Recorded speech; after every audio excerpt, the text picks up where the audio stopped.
Ketika kita melamar pekerjaan, pastinya kita gak akan asing dengan namanya rekrutmen. Tapi, kenapa ya proses rekrutmen itu dibuat panjang? Yang dimana kita harus melalui dari proses seleksi berkas, lanjut psikotes, kemudian lanjut interview. Intinya, proses tersebut itu begitu panjang. Kira-kira, apa sih yang dicari perusahaan dari proses tadi? Sebelum kami menjelaskan lebih lanjut, izinkan kami perkenalkan diri. Perkenalkan, nama saya Anandita Oktaviani dengan 3 digit NIM terakhir 225. Saya Petra Melia dengan 3 digit NIM terakhir 223. Saya Zara Sela Sahira dengan 3 digit NIM terakhir 224. Saya Nitsatun Alvinodia dengan 3 digit NIM terakhir 276. Perkenalkan, nama saya Pradiniski Santoso, digit NIM terakhir 081. Kriteria adalah standar yang digunakan untuk membantu membuat penilaian evaluatif tentang seseorang. Kriteria tersebut digunakan sebagai titik referensi dalam membuat suatu penilaian dalam industri dan organisasi. Dan adanya kriteria ini itu sangat membantu proses rekrutmen dan seleksi. Kriteria dibagi menjadi 2 bagian. Yang pertama ada kriteria konseptual. Itu adalah konstruksi teoritis yang tidak pernah benar-benar dapat diukur, yang mana kriteria ini dapat menggambarkan karakteristik ideal individual yang sukses, seperti kemampuan komunikasi dan pertumbuhan intelektual. Yang kedua, ada kriteria aktual, yaitu standar aktual yang dapat diukur oleh peneliti, seperti gaya bahasa, nilai rata-rata, atau IPK. Selanjutnya ada prediktor. Itu untuk menilai apakah individu itu memiliki kinerja yang baik dalam suatu pekerjaan yang membutuhkan prediktor. Dalam proses rekrutmen, kita itu perlu mengetahui apakah individu tersebut yang kita terima ini cenderung memiliki kinerja yang baik dalam suatu pekerjaan, memiliki ambisi dan keterampilan interpersonal yang baik, dan mampu mengelola emosi dengan baik. Dan ada 5 bagian tindakan prediktor. Yang pertama ada tes intelijensi, yang kedua ada tes kepribadian, yang ketiga ada inventory minat, yang keempat ada wawancara, dan yang terakhir ada surat rekomendasi. Selanjutnya ada rekrutmen, yaitu proses yang dimana organisasi menarik orang yang sesuai dengan kualifikasi untuk melamar pekerjaan. Bahwa metode tersebut itu mengajak dan mempertahankan pelamar adalah kunci dalam strategi bisnis. Di sebelah ada gambar piramid, yaitu merupakan konseptualisasi dari proses rekrutmen yang mengungkapkan bahwa rasio kontak awal dengan pelamar dan sangat berguna untuk memperkirakan kira-kira berapa banyak pelamar pekerjaan yang harus perusahaan dapatkan untuk mengisi lowongan pekerjaan, sehingga proses rekrutmen itu berjalan dengan lancar. Selanjutnya ada analisis regresi, yaitu prosedur statistik yang mampu memprediksi satu variabel, yaitu kriteria kinerja berdasarkan variabel lain, yaitu skor prediktor. Jika diasumsikan, maka hubungan antara dua variabel, jika dituliskan secara matematis dengan persamaan regresi seperti formula 1, kita dapat memprediksi skor Y setiap kita mengetahui nilai X. Misal, jika seseorang mendapatkan skor 12 pada tes kecerdasan, maka kriteria diprediksi adalah formula 3. Selanjutnya, multiple prediktor. Yang pertama, kita akan membahas 2 prediktor berkorelasi dengan kriteria tetapi tidak berkorelasi satu sama lain. Hubungan ini diilustrasikan oleh gambar berikut. Area yang diarsir lebih gelap di sebelah kiri menunjukkan seberapa besar tumpang tindih prediktor pertama dengan kriteria. Daerah tumpang tindih merupakan validitas prediktor pertama yang disimbolkan dengan notasi R1C, di mana subskrip 1 melambangkan prediktor pertama dan subskrip C melambangkan kriteria. Area yang diarsir lebih gelap di sebelah kanan menunjukkan sejauh mana prediktor kedua tumpang tindih dengan kriteria. Validitasnya dinyatakan sebagai R2C. Seperti yang dapat dilihat, lebih banyak kriteria yang dapat dijelaskan dengan menggunakan 2 prediktor. Perhatikan juga bahwa kedua prediktor tersebut tidak berhubungan satu sama lain. Artinya, keduanya memprediksi aspek kriteria yang berbeda. Hubungan gabungan antara 2 atau lebih prediktor dan kriteria disebut sebagai multiple correlation yang dilambangkan dengan R.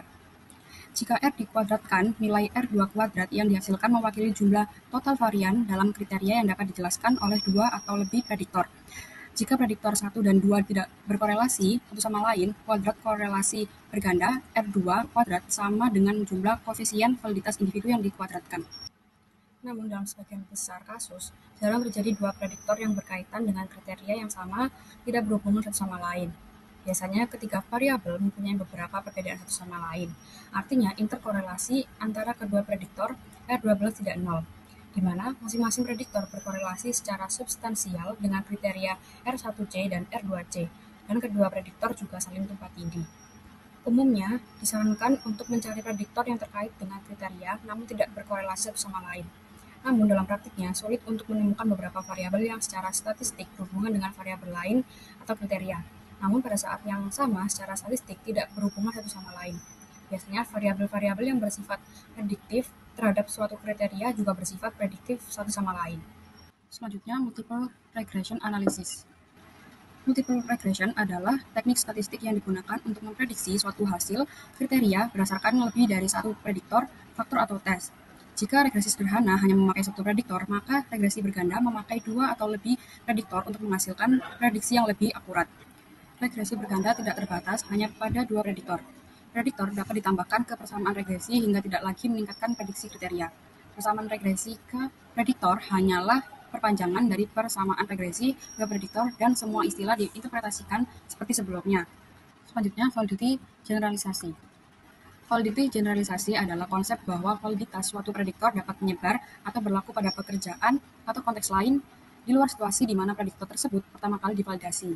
Misalnya, jika sebuah tes terbukti valid untuk merekrut sekretaris di satu perusahaan dan juga berguna di perusahaan lain atau untuk pekerjaan lain seperti juru tulis, maka validitasnya telah mengeneralisasi. Pada awalnya, validitas dianggap sebagai suatu yang bersifat spesifik terhadap situasi. Artinya, setiap kali sebuah tes digunakan dalam konteks baru, organisasi harus melakukan validasi ulang, karena tidak dapat diasumsikan bahwa validitasnya akan tetap berlaku.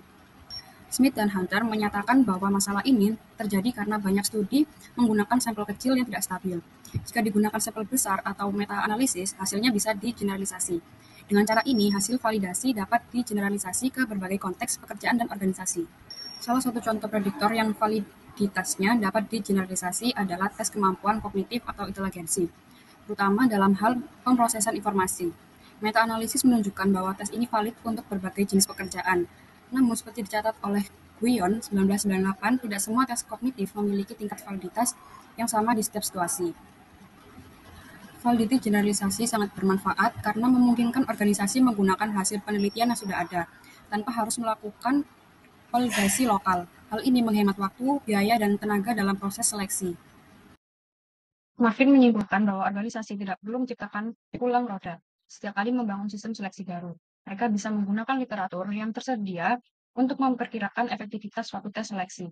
Selanjutnya adalah a model of performance, yaitu model kinerja yang membantu memahami faktor-faktor yang memengaruhi efektivitas seseorang dalam suatu pekerjaan. Kinerja ini memiliki 3 komponen utama, yaitu yang pertama adalah task performance, yaitu efektivitas dalam menjalankan tugas dan tanggung jawab pekerjaan. Faktor-faktornya seperti komunikasi, pengambilan keputusan, dan perencanaan yang sangat penting. Yang kedua adalah citizenship performance, yaitu kontribusi individu terhadap kesejahteraan organisasi di luar tugas inti. Hal ini mencakup ketelitian, tanggung jawab, dan komitmen terhadap organisasi. Yang ketiga adalah adaptive performance, yaitu kemampuan beradaptasi dengan perubahan cepat di dunia kerja, termasuk mempelajari keterampilan baru dan berfungsi optimal dalam lingkungan yang berubah.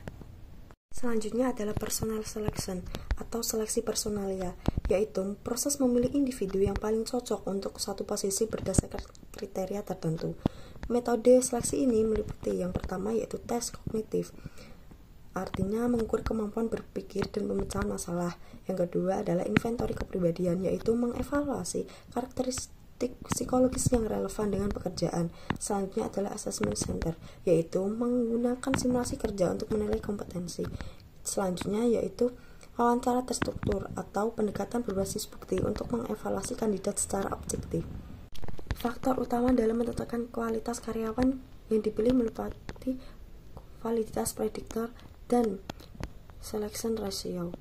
Validitas prediktor dalam seleksi personalia mengacu pada sejauh mana suatu alat seleksi dapat memprediksi kinerja kerja individu di masa mendatang. Contohnya, validitas prediktor sebesar 0,80 yang menunjukkan bahwa alat seleksi sangat selektif dalam membedakan kandidat berkinerja tinggi dan rendah. Korelasi antara prediktor dan kriteria dapat digambarkan dalam bentuk plot score, di mana garis vertikal cutoff prediktor memisahkan pelamar yang lulus dan yang gagal. Selanjutnya ada selection ratio, yaitu indeks numerik berkisar antara 0 dan 1 yang mencerminkan selektivitas organisasi perekrutan dalam mengisi pekerjaan, yaitu jumlah lowongan kerja N dibagi dengan jumlah pelamar kerja N besar. Di sini ada rasionya. Selanjutnya ada selection digression, yaitu yang A ada menunjukkan hubungan prediktor kriteria antara 0,80 di mana skor kriteria telah dipisahkan oleh cut-off kriteria. Cut-off kriteria adalah titik yang memisahkan karyawan yang berhasil yang di atas dari yang tidak berhasil, yaitu yang di bawahnya. Dan yang B yaitu menunjukkan hubungan prediktor kriteria yang sama, tetapi skor prediktor telah dipisahkan oleh prediktor cutoff. Cutoff prediktor adalah titik yang memisahkan pelamar yang diterima, yaitu yang sebelah kanan, dari pelamar yang ditolak, yaitu yang sebelah kiri. Dan ini ada yang bagian C-nya. Yang pertama yaitu pelamar yang berada di prediktor cutoff dan di atas kriteria cutoff disebut true positif. Bagian ini mewakili keputusan yang benar untuk mempekerjakan mereka. Dan yang kedua adalah orang-orang dalam kelompok ini disebut dengan true negatif atau pelamar yang ditolak karena mereka akan menjadi karyawan yang tidak berhasil. Dan yang ketiga, pelamar yang gagal dalam tes prediktor diprediksi tidak akan berhasil dalam pekerjaan, tetapi berhasil jika diberi kesempatan, yaitu vice negatif. The good ones we let get away. Dan yang keempat ada orang-orang yang lulus tes prediktor dan dengan demikian diperkirakan berhasil dalam pekerjaan, tetapi nantinya tidak memuaskan setelah dipekerjakan, yang disebut dengan false positive. The bad ones we let in. Dan yang ini ada determination of the cut-off score.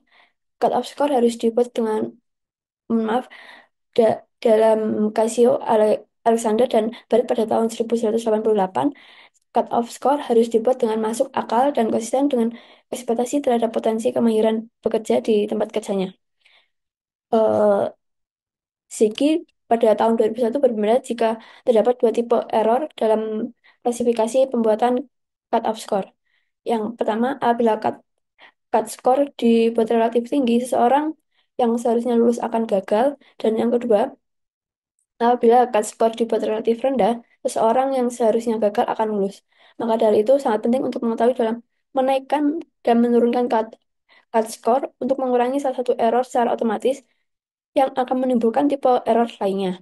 Sehingga dalam pembuatan cut score harus memperhatikan manakah kesalahan yang lebih berbahaya. Dan saran terkait pembuatan cut-off score menurut Casio dan kawan-kawannya pada tahun 1188, yang pertama, melakukan analisis pekerjaan yang dapat mengidentifikasi tingkat relatif dari pengetahuan, skill, kemampuan, atau yang disingkat dengan Overview of Personnel Selection. Dalam proses penerimaan karyawan, ada dua tujuan utama yang ingin dicapai. Yang pertama, memilih pelamar yang benar-benar kompeten dan mampu bekerja dengan baik. Tujuan ini berhubungan dengan validitas, yaitu seberapa akurat tes atau alat seleksi memprediksi kinerja seseorang di dunia kerja. Yang kedua, menilai semua pelamar secara adil tanpa diskriminasi. Tujuan ini berkaitan dengan keadilan tes, yaitu memastikan bahwa tes tersebut tidak merugikan kelompok tertentu berdasarkan ras, etnis, atau latar belakang sosial lainnya. Utility and Organizational Efficiency. Utility berarti nilai ekonomis dari tes seleksi. Biasanya dihitung dalam bentuk uang. Tes yang valid akan membantu perusahaan memilih karyawan yang lebih berkualitas, sehingga menghemat biaya pelatihan, mengurangi turnover, dan meningkatkan kinerja. Semakin tinggi validitas, semakin besar manfaatnya bagi organisasi. Namun, banyak manajer ragu pada angka statistik, maka pendekatan yang lebih efektif adalah benchmarking. Benchmarking adalah membandingkan praktik terbaik dari organisasi lain yang sukses. Jadi, meskipun mereka skeptis terhadap data statistik, para pemimpin bisnis cenderung akan ikut menerapkan metode seleksi jika perusahaan terdepan lainnya juga melakukannya. Selanjutnya yaitu placement and classification. Dalam dunia kerja, sebagian besar penelitian memang berfokus pada seleksi, yaitu proses ketika pelamar dipilih untuk suatu pekerjaan. Namun, ada fungsi lain yang juga penting, yaitu placement dan classification. Keduanya digunakan untuk memutuskan pekerjaan apa yang paling cocok bagi seseorang setelah mereka diterima bekerja. Nah, perbedaan antara placement dan classification yaitu, placement adalah menempatkan orang ke satu dari beberapa pekerjaan berdasarkan satu jenis skor prediktor, misalnya skor dari satu tes. Contohnya, siswa SMP ditempatkan di kelas matematika berdasarkan skor tes matematika, sedangkan classification merupakan menempatkan orang ke pekerjaan berdasarkan dua atau lebih skor prediktor. Karena menggunakan lebih banyak data, classification lebih kompleks tetapi lebih akurat dalam mencocokkan orang dengan pekerjaan. Namun, classification jarang digunakan karena sulit menemukan banyak prediktor valid. Penelitian tentang classification paling banyak dilakukan di militer. Terdapat dua hal penting yang mempengaruhi keputusan placement dan classification. Yang pertama, karakteristik pekerjaan. Jika pekerjaan yang tersedia sangat berbeda satu sama lain, misalnya manajer dengan sekretaris, maka penempatan lebih mudah dilakukan. Tetapi, jika pekerjaan serupa seperti sekretaris dan juru tulis, maka penempatan menjadi lebih rumit. Dan kesulitan meningkat jika pekerjaan membutuhkan koordinasi antar tim, misalnya di jalur perakitan. Yang kedua, yaitu nilai atau values. Bisa terjadi konflik antara apa yang terbaik bagi individu dan apa yang terbaik bagi organisasi. Dan ada 3 strategi yang bisa digunakan. Strategi pertama, vocational guidance strategy. Bertujuan untuk memaksimalkan nilai-nilai individu dalam hal keinginan atau preferensinya. Misalnya, seseorang suka merias wajah dan rambut. Petugas job fair menyarankannya untuk melamar kerja di salon kecantikan karena itu sesuai dengan minat dan bakatnya, bukan berdasarkan lowongan yang paling dibutuhkan perusahaan. Yang kedua, yaitu pure selection strategy. Pure selection strategy menekankan kebutuhan organisasi. Hanya orang yang paling memenuhi syarat yang akan ditempatkan. Metode ini efisien tapi tidak praktis, karena banyak pelamar tidak mendapat pekerjaan. Misalnya, sebuah hotel hanya menerima karyawan resepsionis yang bisa berbahasa Inggris lancar dan punya pengalaman kerja minimal 2 tahun. Kalau tidak memenuhi syarat itu, meskipun sangat ingin bekerja, mereka akan tetap ditolak. Yang ketiga, successive selection strategy, merupakan kompromi antara dua strategi sebelumnya. Semua pelamar yang memenuhi kualifikasi minimal mendapat pekerjaan, dan mereka ditempatkan di posisi yang paling sesuai. Strategi ini menyeimbangkan kebutuhan organisasi dan keinginan individu. Misalnya, sebuah supermarket membuka lowongan umum. Semua pelamar yang lulus syarat dasar, misalnya lulusan SMA dan sehat, diterima dulu. Setelah itu, mereka ditempatkan sesuai kemampuan dan minat. Yang suka melayani orang akan jadi kasir, yang kuat angkat barang bisa masuk ke bagian gudang. Jadi, baik placement maupun classification bertujuan agar orang ditempatkan di pekerjaan yang paling cocok sehingga kinerjanya bisa maksimal.